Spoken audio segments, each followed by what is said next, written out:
Hello, everyone, and welcome to A New Direction. My name is Jay Izzo, and oh, wow. I'm telling you something. This book is called IncentShare. Motivate, recruit, and get results with incentives. Succeed by sharing. Let me ask you a question out there in the world, over 90 countries around the world. Thank you for listening, by the way. I appreciate you downloading and listening and telling your friends. You are awesome. Let me ask you this. If you could recruit your top talent, would that interest you? Yes or no? I'll wait. Okay, I'm taking that as a yes.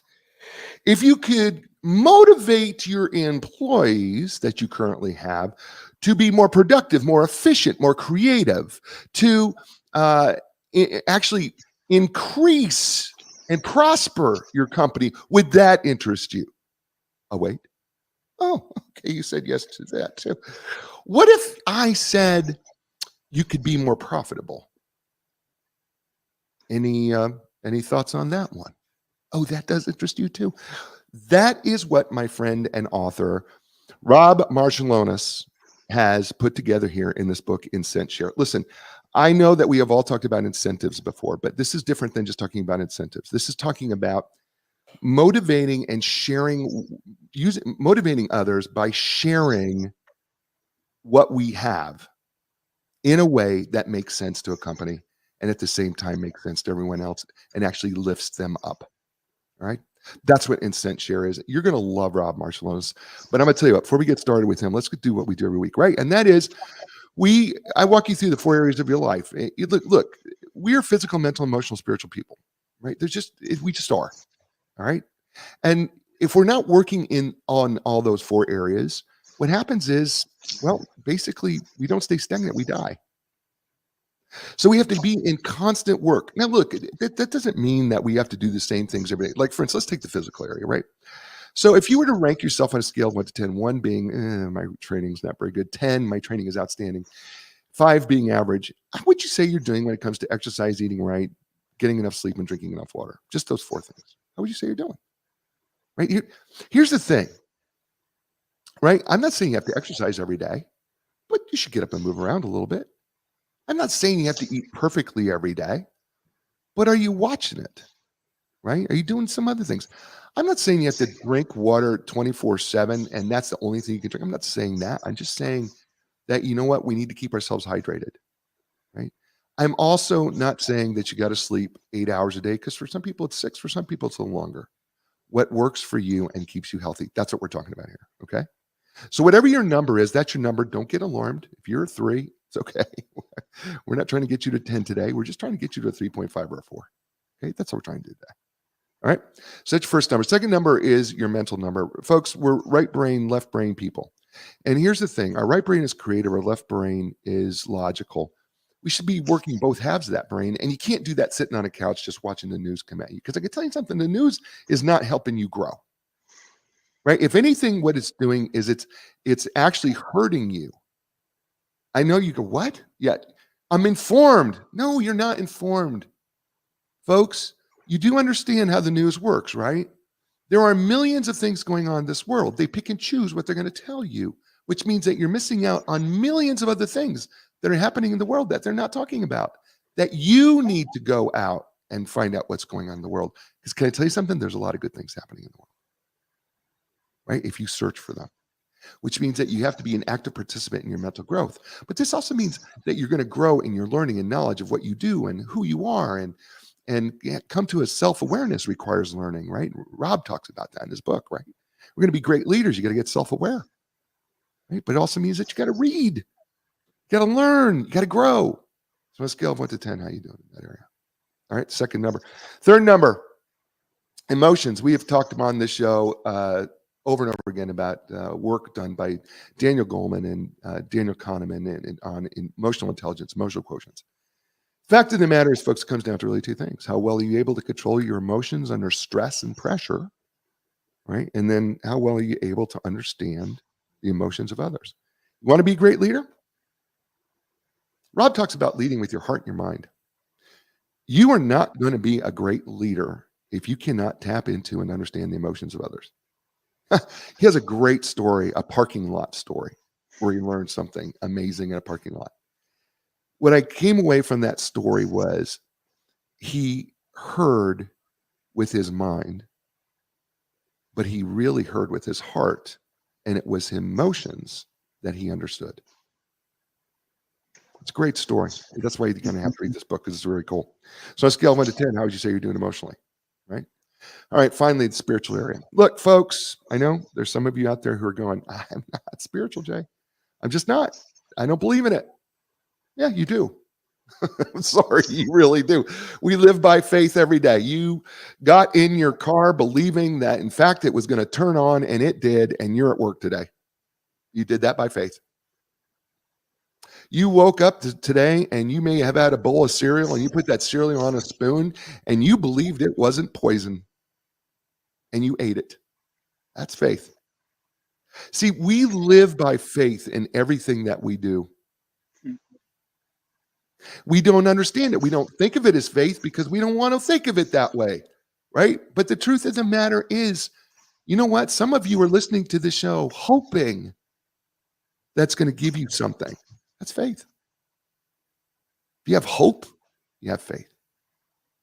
And the truth is, folks, when things go bad, you're going to run to something. Whatever the first thing you run to, that is your God. And then you have to ask yourself a question. You know, what's bringing you back to center, back to a place of peace in the midst of your chaos?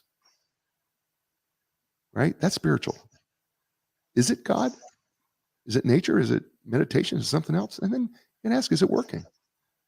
And if it's not, what do you got to do to change it?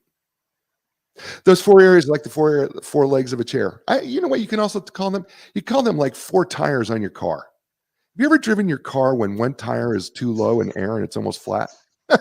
Well, it sure doesn't work, does it? And if they're all too low and flat, guess what happens? You're going to ruin some rims. I can promise you that. Well, my next guest, Rob Marchalonis, I'm going to tell you something. He's got all his tires full and inflated to the right space so that they can roll down the road easily. He is the creator of IncentShare and founder of LSP 123. He is a CEO, marketing engineer, entrepreneur, coach, consultant. His experience has given him deep insights into organizational dynamics, motivation, incentives, and sharing to get results. He has advised thousands of business and nonprofit leaders and works weekly within office, factory, retail, and other workplace environments to help teams improve, grow, and prosper. His accomplishments include 20 years at GM and CEO of Stoner Incorporated, where he developed business strategy, built a team, and created incentive plans that resulted in 15 times sales growth. While CEO at Stoner Incorporated, the marketing manufacturing company, received the Malcolm Baldrige National Performance Excellence Award, which is very rare, from the President of the United States, and was named Best Place to Work in Pennsylvania for 9 years. You can learn more by going to www.IncentShare.com. Ladies and gentlemen, please welcome to the show. And welcome for the first time, Rob Marchalonis. Rob, welcome to A New Direction. Wow, thanks, Jay. It's just great to be with you. What a setup. Thanks, appreciate it. All right, well, let's just jump in, right? You are a big, you start with a quote by Sam Walton, and who's just been in the news recently, by the way. Actually, his heirs have been in the news. And here's what your quote is that you start with: share your profits with all your associates and treat them as partners. I love that. In turn, they will treat you as a partner, and together you will perform beyond your wild expectations. That really is kind of the setup for this entire book and IncentShare, isn't it?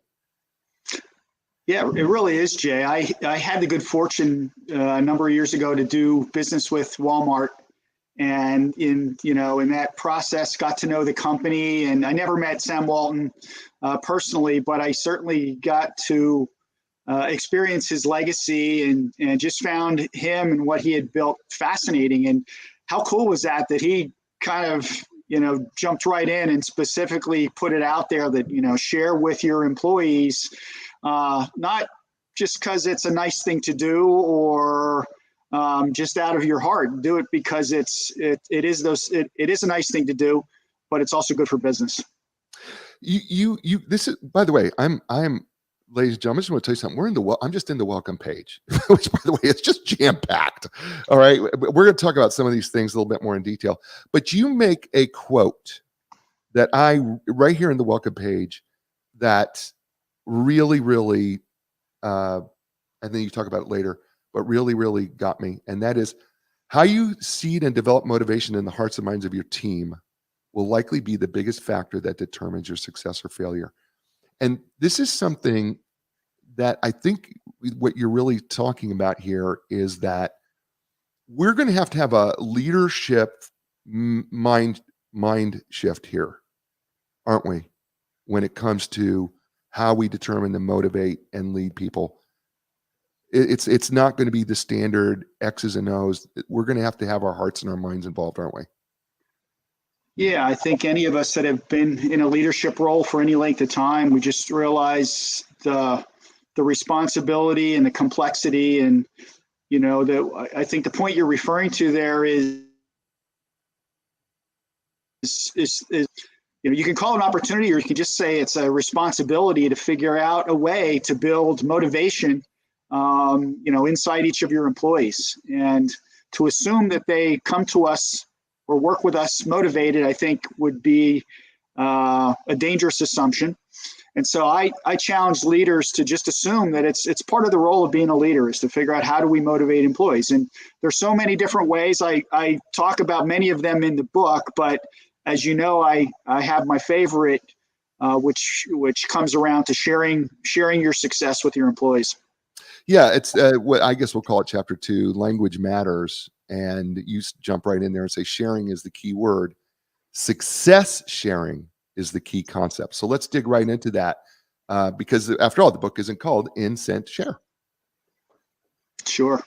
So, simple equation when you think about incent sharing is how do you define success in your organization, or even down within your work groups, whether your work groups are a sales team or a customer service team or field service or factory workers or truck drivers, what does success look like? And then how might we share a portion of that success or, improvements or increments or increases in that success? So in no way do I advocate sharing for sharing's sake in the book. It's all about sharing the success that comes from really the productivity and the results of your employees. So I think we need to be clear here, though, because you make a real distinction here. We're not talking about necessarily using incentives as a motivator. We're talking about something bigger here, because when we talk about incentivizing others, there comes with it. You talk about this in the book. That there comes with this stigma of it's we're manipulating or we're trying to do something. This is something much bigger. Help us understand when you talk about it, what you're referring to. Yeah, and I prefer the language in the discussion around sharing as opposed to incentives. I think incentives for many people have some baggage. Sadly, many people have been manipulated with a plan or a system that was called an incentives, and so I certainly use the language and the word incentives, but I think the sharing is a much more powerful concept, and then I broaden that to say not just sharing but success sharing, and so I think it's good early on in the thinking around this concept and in the book that we just kind of put that out there, because not everybody has done these plans correctly, and I think there's definitely a right way and a wrong way and a powerful way and a weak way to even think about incentives or success sharing. Okay, well, so then that leads us beautifully, thank you, into the next part of this, and that is, okay, so what is the wrong way? Help us understand what the wrong way is. Yeah, so where I have examples jump into my mind where people have used incentives the wrong way, but oftentimes it plays out where people don't think through a sharing mechanism or an incentive plan. They don't think it through well enough to address ways that employees or anybody might be allowed or motivated to compromise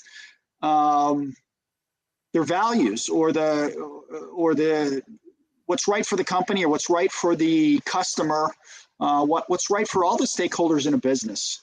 And so, oftentimes,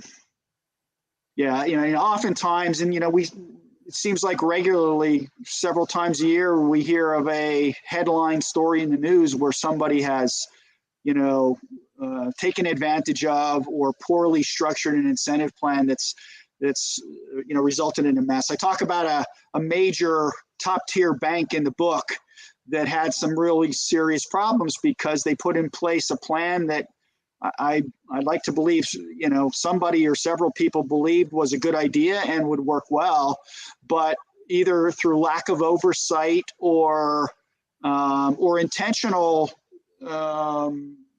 lack of attention, this incentive plan drifted in the wrong direction and customers were manipulated. And when the whole thing blew up for the very small gains that might have been had short-term by the financial institution, they were, 10x, 20x cost long-term, let alone the knock to the reputation. So, it happens. And I try to address it right up front, Jay, that, no incentive plan should in any way allow us to compromise the values of ourselves or our business. And, ideally, the best incentive plans are win-win-win across the board for everyone involved. Yeah, I think one of the things that you try to share with us in is that if we have incentive plans that don't have ethics and integrity behind them, it's a bad incentive plan.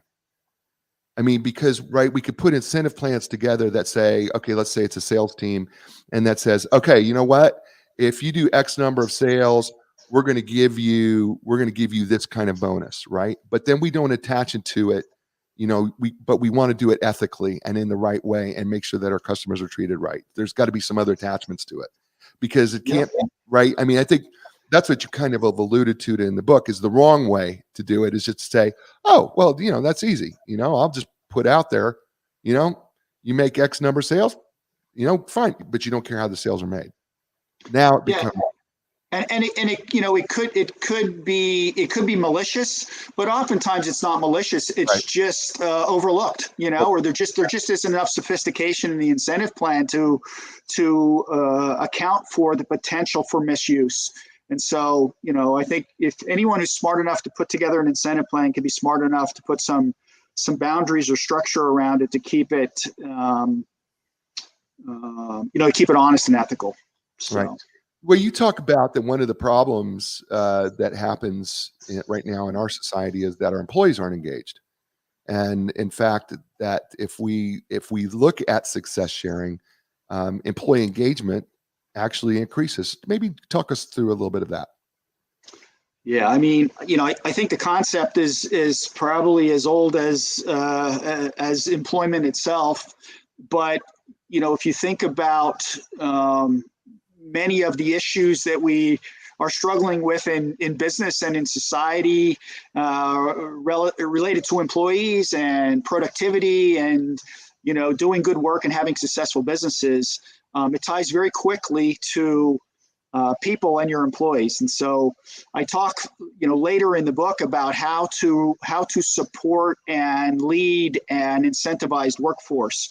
And so my core belief with that is that, the greatest impact in a business, and I guess you could say in almost any organization, is with leadership or people, right? And so what we quickly get into is, who are those people? What level of talent do they hold? How motivated are they? How well are they supported?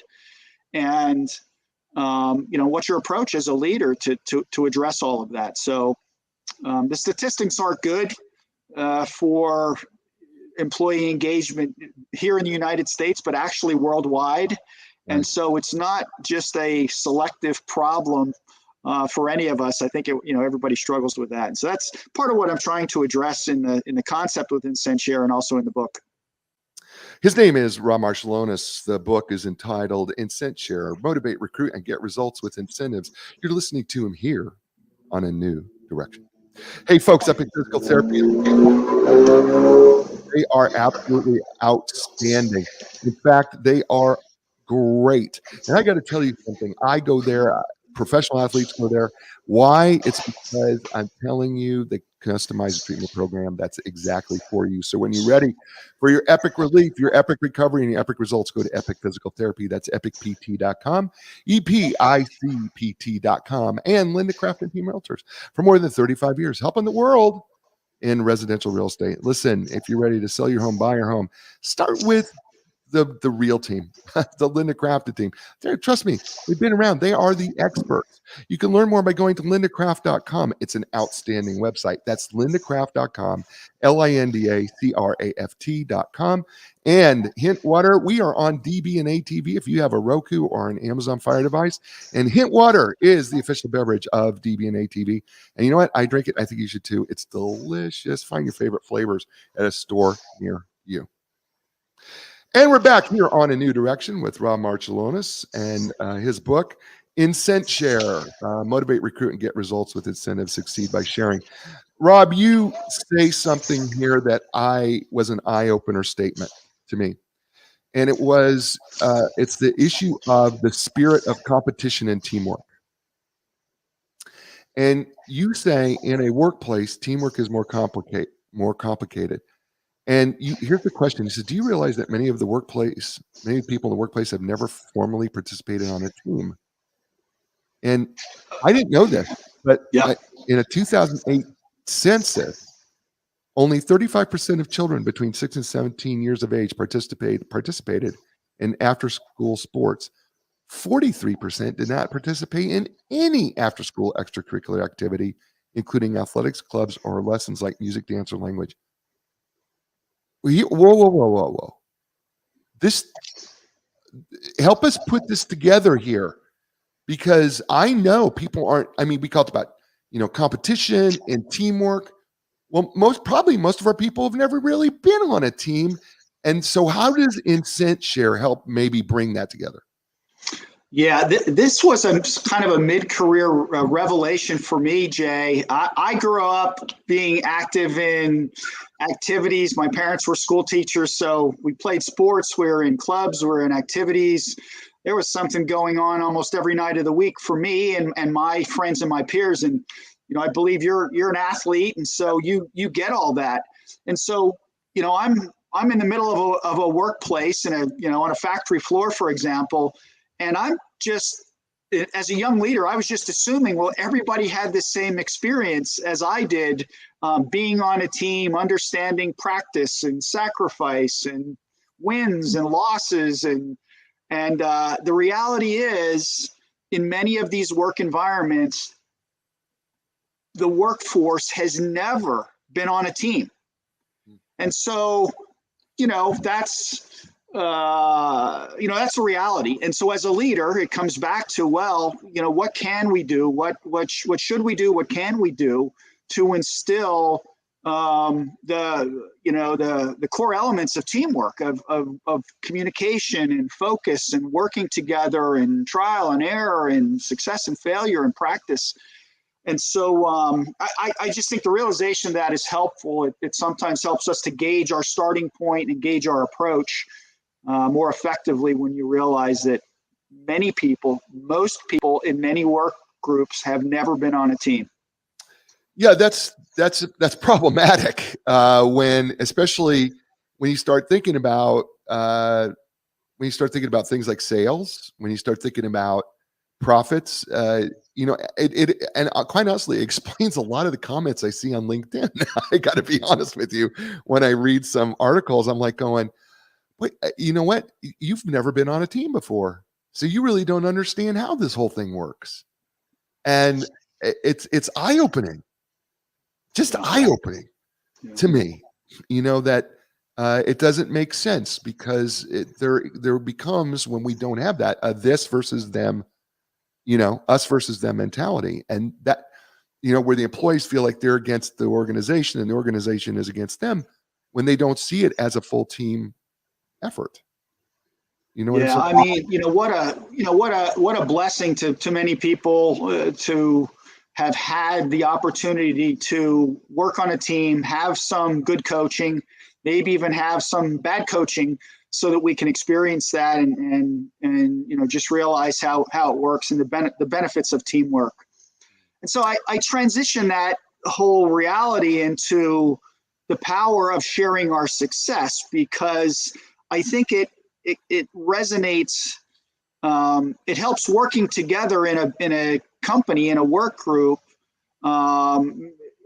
It helps a lot of people to understand the value of cooperating and listening and helping each other and having a greater sense of others and others' focus to achieve better results, because that's how we all that's how we potentially can all be rewarded in a significantly bigger way.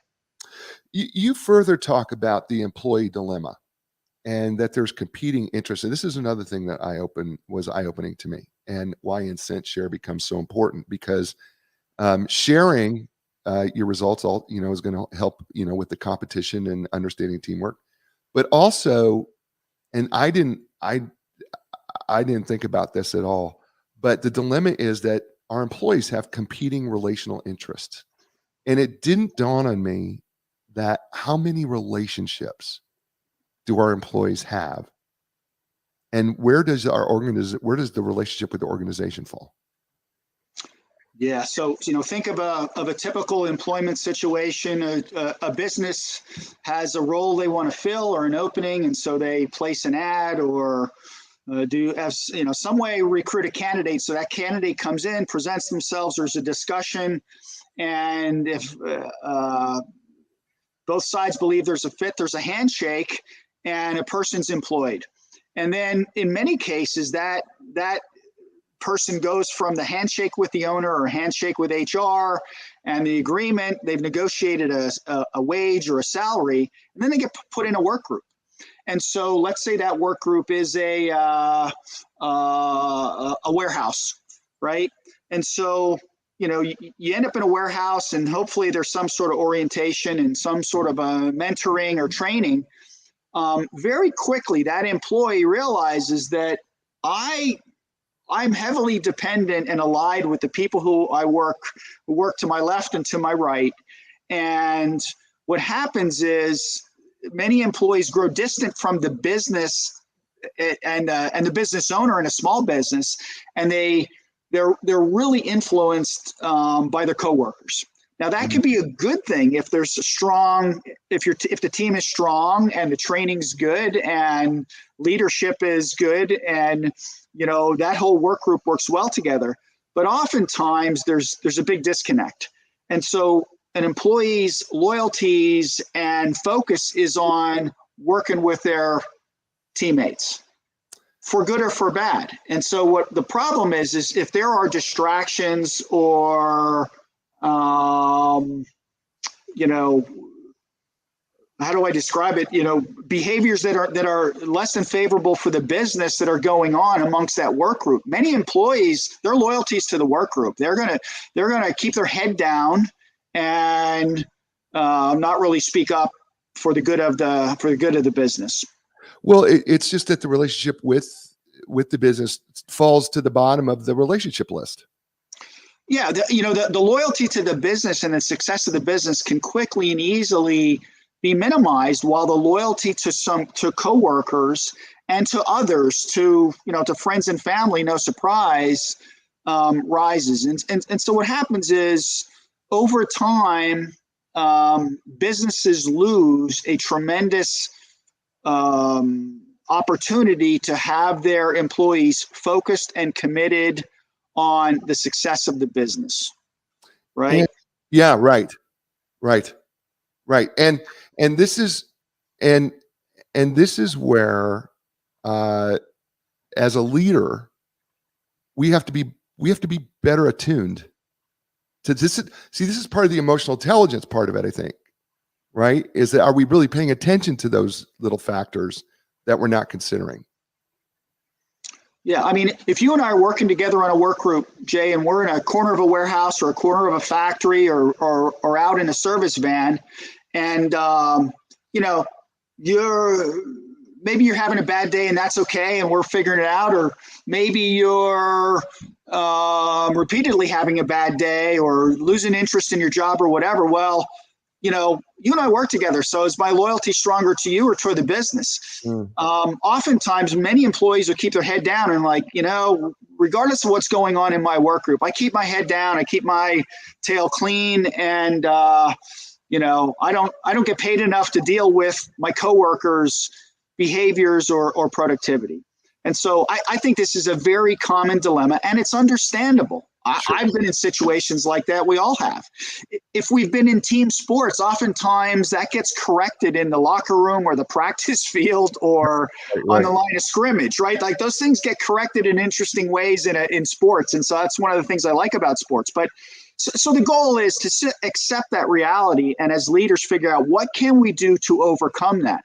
Well, if we can put a sharing mechanism in place for the success of the business, I have found that to be one of the most powerful ways to get a group of potentially distracted, disparate employees to pull together and say, wow, if we have to be here, how can we be most successful for the business? Because that's how we get most rewarded.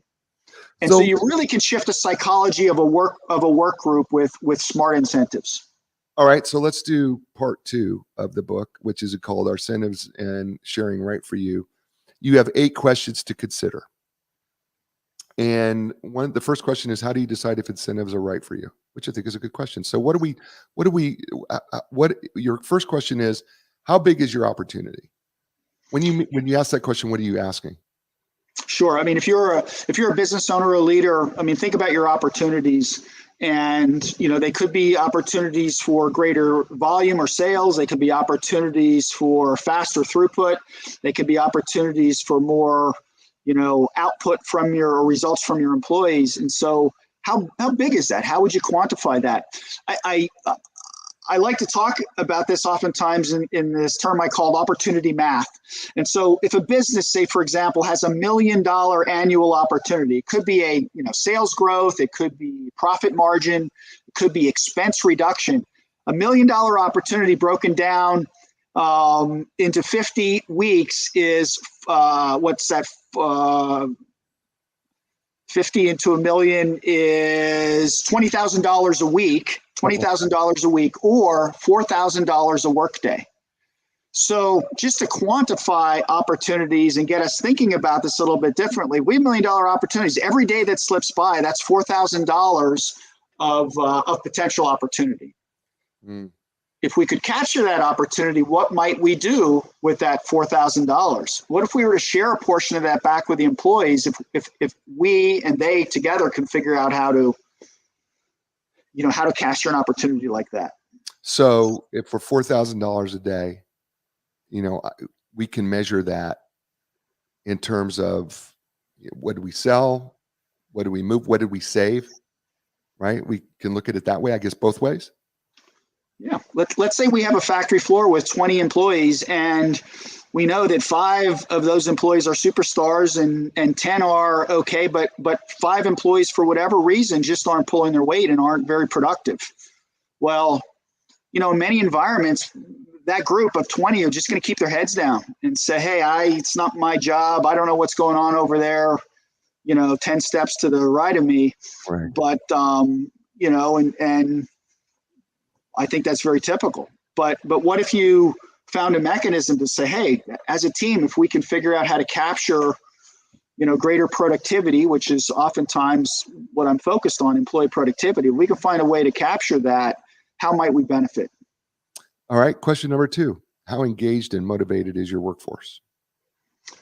Yeah, we talked about that. I mean, the statistics aren't good. As something like a third of employees are actively engaged, and and almost that many are actively disengaged. So the statistics aren't good, and so that's a question for leaders to sort of gauge what, by gut feel, by employee turnover, by benchmarking data. Where do you stand?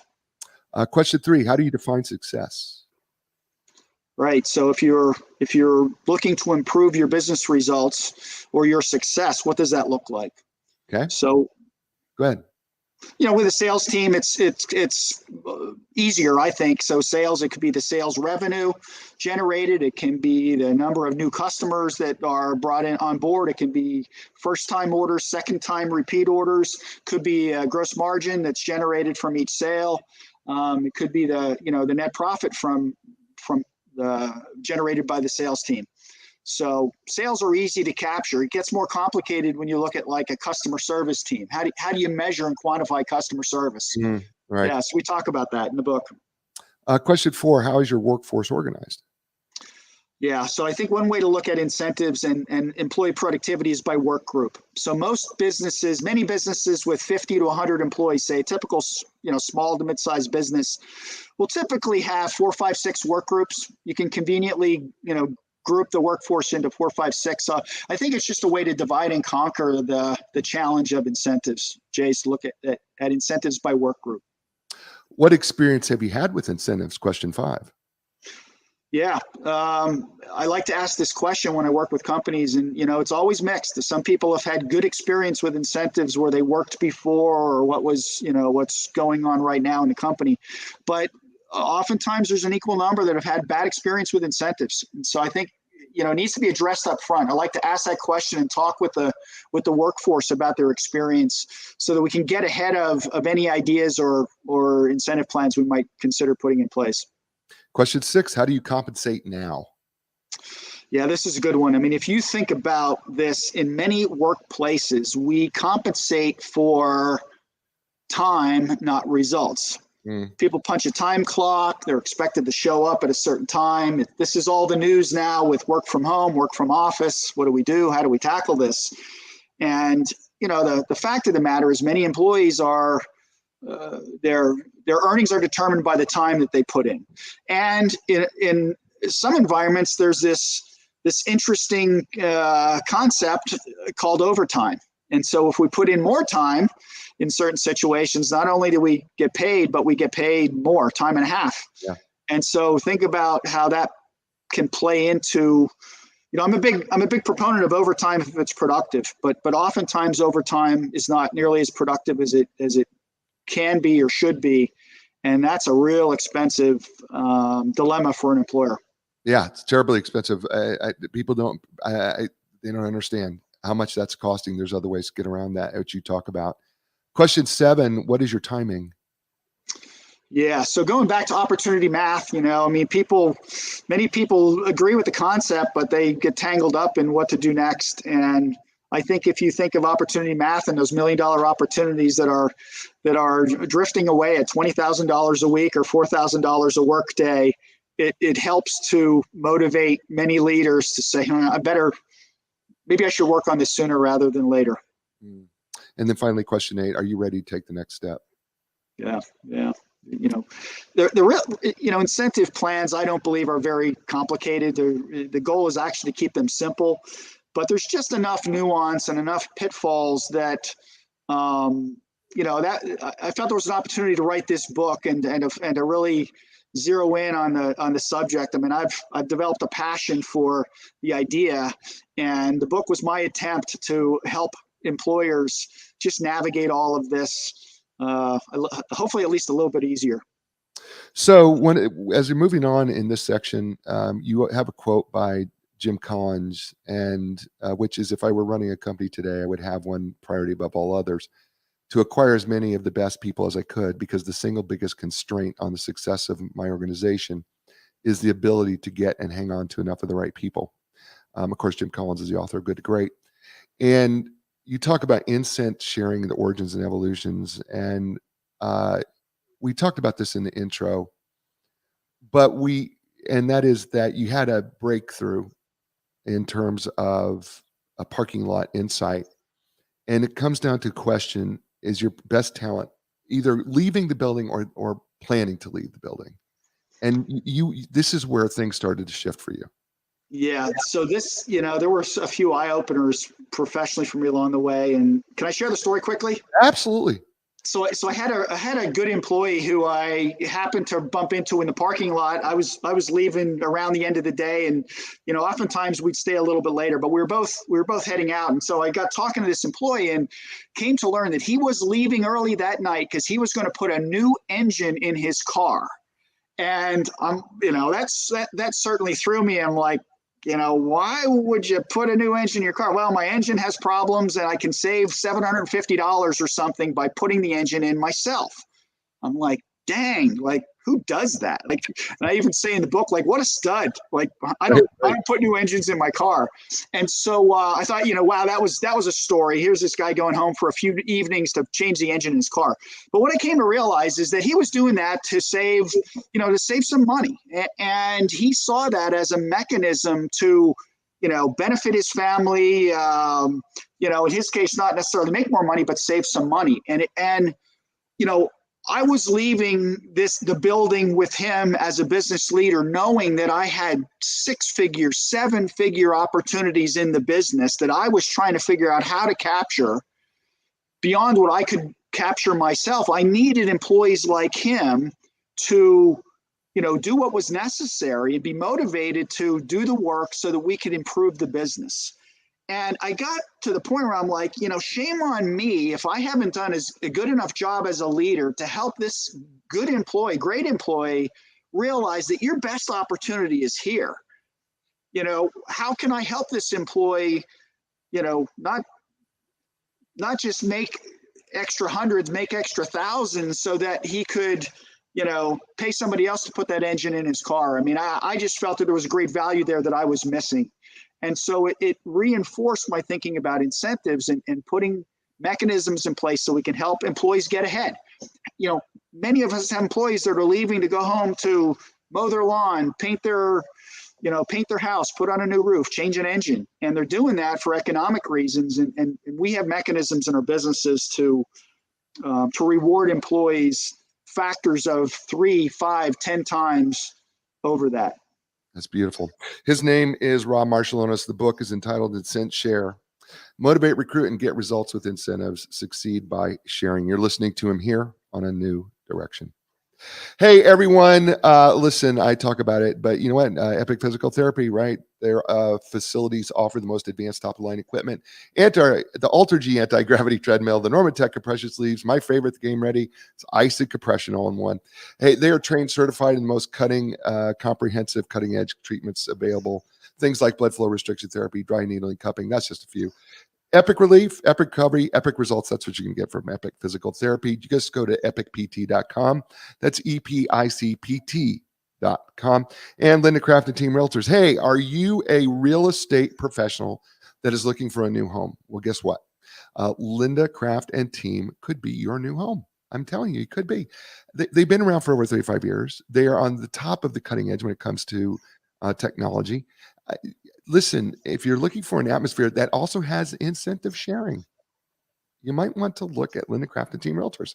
I'm just telling you, just go to lindacraft.com. There's a link there. It's just for you if you're interested, right? It's lindacraft.com, LINDACRAFT.com. And we're back here with Rob Marchalonis and IncentShare. Rob, we're starting to dig into IncentShare after your story. The question becomes, there are going to be people who are a little skeptical of all this. How do we deal with that? What do you say to them? Yeah, I think one of the places I like to go with that question is when you look at some of the most respected and highest profile successful businesses in the country and even the world, the Googles, the Apples, the Teslas, you can go through the list of the high profile nationals or internationals and even the many of the most successful businesses in our own regions and communities, Jay. They almost all use incentive plans of some sort to attract and reward and motivate talent, right? Through bonus programs, through stock options. And so this is an age-old concept that the big boys have all been using for a long, long time. The cool thing is you don't need to be a big company or a big business to do this. And so many professions like real estate, you just mentioned, like sales, like being a waitress in a restaurant, we understand that they're all have a variable compensation component that is linked to their profession, right? But it doesn't have to be limited there. And so I believe virtually every business and every role and every work group can be incentivized. And it's worth it because smart incentives can give you a mechanism to share your success in a logical, methodical way with your employees, which allows you to recruit and motivate and retain higher talent, right, with this mechanism versus just having a handshake for big bucks with what may or may not be a very talented individual. When you come up with the right sharing mechanism, you can find a way to attract and reward talent in proportion to their results. And it can oftentimes net out in paying the truly talented people in work groups way more than you ever would have been able to afford or consider in the absence of an incentive plan. That's beautiful. Matter of fact, I was stunned by a statistic that you quoted on Google, who does incentive sharing, that it is 25 times more selective to get to work for Google. It is 25 times more selective than Yale, Princeton, or Harvard. Yeah. Holy cow! Right? Yeah, go ahead. Yeah, the theme there is talent, right? And so, as part of my research for the book, I read about a number of companies. There's General Electric where I used to work, and a Google where they just spend a disproportionate amount of time in recruiting talent and in figuring out how to compensate that talent. And so, it's just one example, but I'd encourage anybody out there with interest is to, learn what you can about, some of these bigger companies like Google and just the emphasis they put on talent. And the statistics there are kind of mind blowing of how, a lot of these leaders, the Bill Gates, the Steve Jobs of the world, believe that, talented employees are worth 10x, 100x in terms of their contribution in many cases to some of these very successful high profile companies. So let's do a few of these. You have part 3, how to develop and implement IncentShare plans. So it's a step-by-step thing. We are not going to have time to go through all the P's, by the way. Right. We're not going to have the time. I don't know if our time is best spent there talking about that. By the way, I'll give them to you, folks. I'm not going to have Rob, but philosophy, potential, participants, performance, people, perception, plans, period, portion, and they go on and on and on. The truth, payouts, privacy, pitfalls. The truth of the matter is it's a step-by-step that he has in this book, IncentShare, step-by-step how to build your IncentShare in your company. And by the way, you have to have all these pieces, right, Rob? I mean, you can't leave one piece out. Yeah, at a minimum, you need to be mindful of them to come up with smart incentive plans, yes. Okay. And what would you say, I mean, when it comes to these, the P's, the 15 P's, what would you say the takeaway that they should see when they start going through the process? Yeah, I mean, there's the way I think and the way I work is I like to have a methodology. I guess it's my engineering background, and so what I try to do to provide value to the reader, and the book's about a 4-hour read, and so I take some time to really go through a step-by-step approach to how to put in place incentive plans. Now, a lot of people have incentive plans, and so this list is sort of a checklist to say, which of these issues when it comes to incentive plans are we addressing, or which may we be missing? Others are thinking about incentive plans from scratch, and it sort of gives you a great how-to. But I think the simple idea is, look, there's a methodology that's not overly complex, but there are ways to build smarter incentive plans, which of course I advocate. So go ahead. You were going to say something else. Yeah, I mean that's that's just it. I put some examples in there. There's a few nuggets. Like I believe that incentive plans to be most effective, Jay, should contribute at least 15% to total compensation, right? So that's a question I get a lot. Well, how much should incentive plans be for? Now, maybe not right out of the gate, but I think once an incentive plan component becomes 15% or more of total compensation.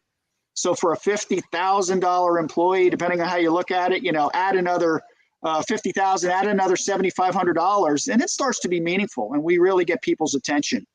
I talk about the period, like what's a good frequency to pay out incentives. If they're too long, if you pay an annual incentive or a discretionary bonus, the problem is it's too detached from the work, and so anything I might have done to contribute to the incentive plan can easily be forgotten if I have to wait till the end of the year to get paid.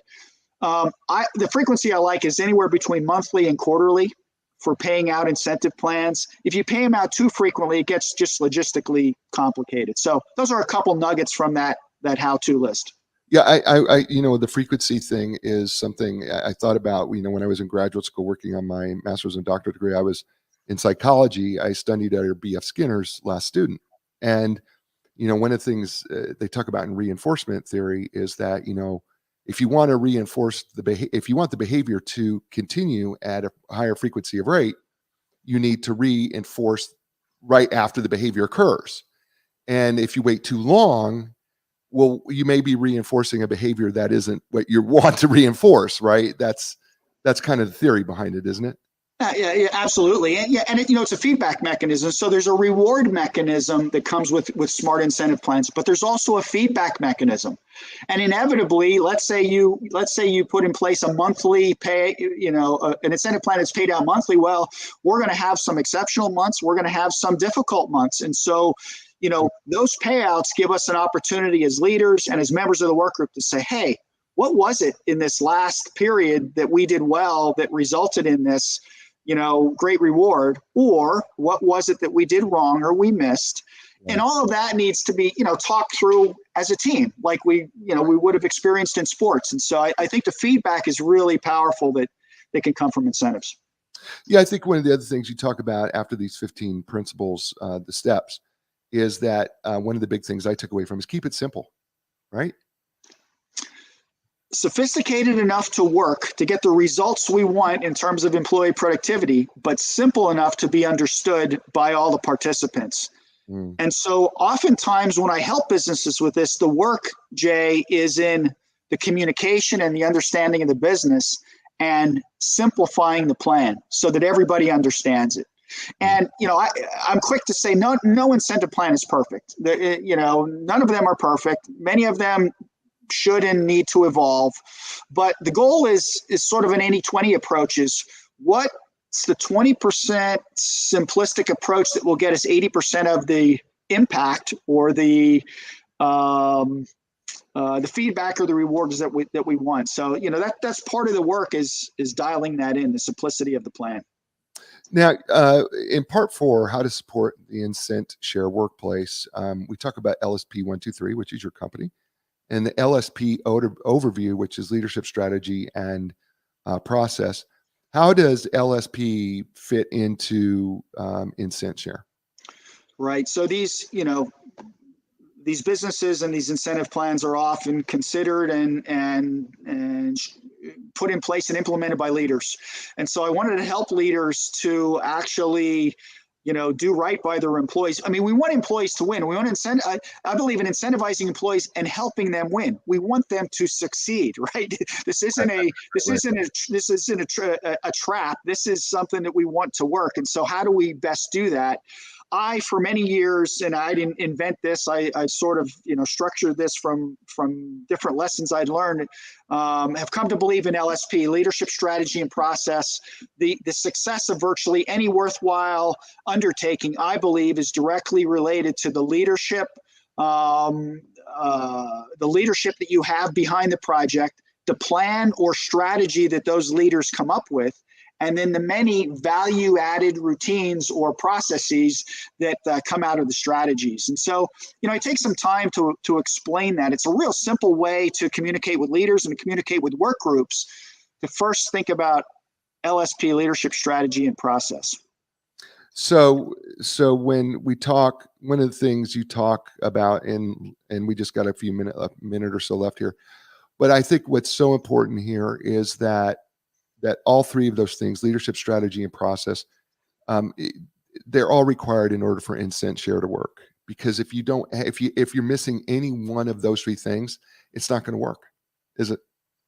Yeah, I mean, think in life, in sports, in business, in military, in politics. Think about the leadership and the strategy and the processes that come out of that. And so I drill down into the whole LSP thinking to help leaders, analyze their circumstances and what maybe is working and what's not, where they're strong, where they're weak, and to give them some templates and some models and some structure so that, I can make it easier for them to deploy LSP, within their organizations and their work groups.